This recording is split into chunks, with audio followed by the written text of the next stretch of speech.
There's rumors out there. I don't like to talk about rumors, but I know this is going to start getting mentioned in comment sections. I'm going to head it off now. Ilya Kovalchuk is apparently in talks with up to 8 teams.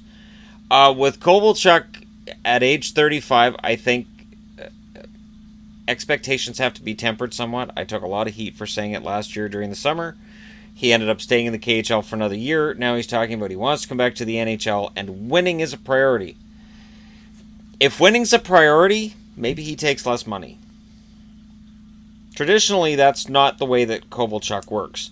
You look at that huge contract he got from New Jersey, the one he had to retire to get out of, and Devils fans are still not very happy with him about the way he left, and, that kind of thing. I mentioned Sean Avery. It said that in Sean Avery's book, he said that Kovalchuk was too soft. He'd never win anything. And I'm not going to make a statement on that because I've heard that about players who have ended up winning things. He's an interesting pick.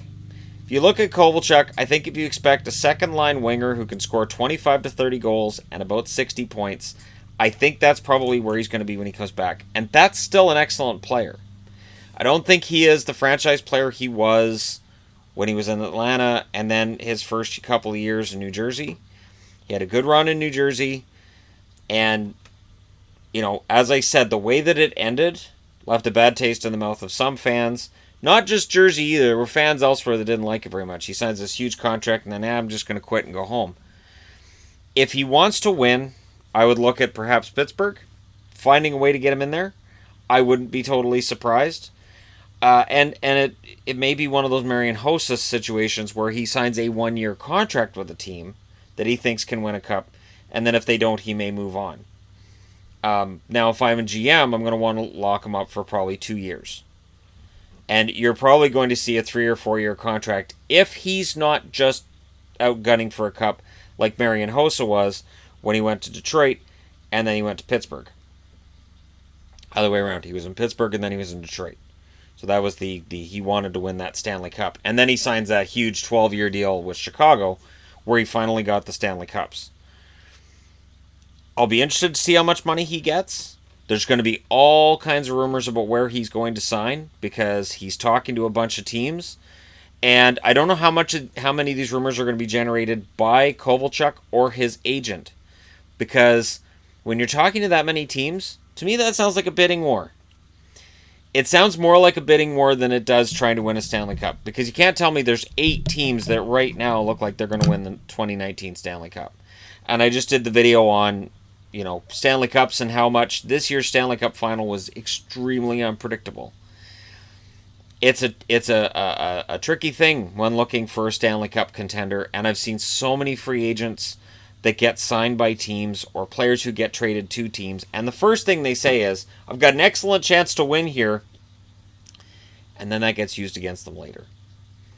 Where it's obvious that they went to a team that was going to fall apart. Just we weren't necessarily picking them to fall apart yet. Because it's really hard to predict which teams are going to fall apart when. Just look at this year in the Oilers. And I've taken heat, rightfully so, for picking the Oilers to win the division. There were a lot of publications, a lot of pundits, a lot of sports guys on television who did the same thing because they looked like they were great coming out of last year. To Ilya Kovalchuk, if he had been a free agent last summer and had been looking for a place to sign, Edmonton might have looked good. And it might still.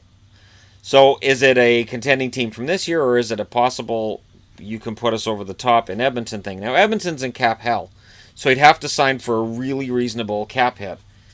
Is that what he's going to do? Is he going to take one of those $1.5, $2 million a year contracts to sign with a team he thinks he fits best with? Or is he going to take one of those long-term Marian Hossa type contracts? And remember, if they're 35 or older when they sign a contract, you are stuck with that contract. It is very difficult, if not impossible, to buy out a contract for somebody that age. The good news is you can probably find somebody to take it off your hands, one of those teams that's under the cap floor and just needs to spend money to get to the cap floor. But let me know your thoughts. Where do you think Kovalchuk ends up? If you had to hold a gun to my head and say, where do you think he ends up?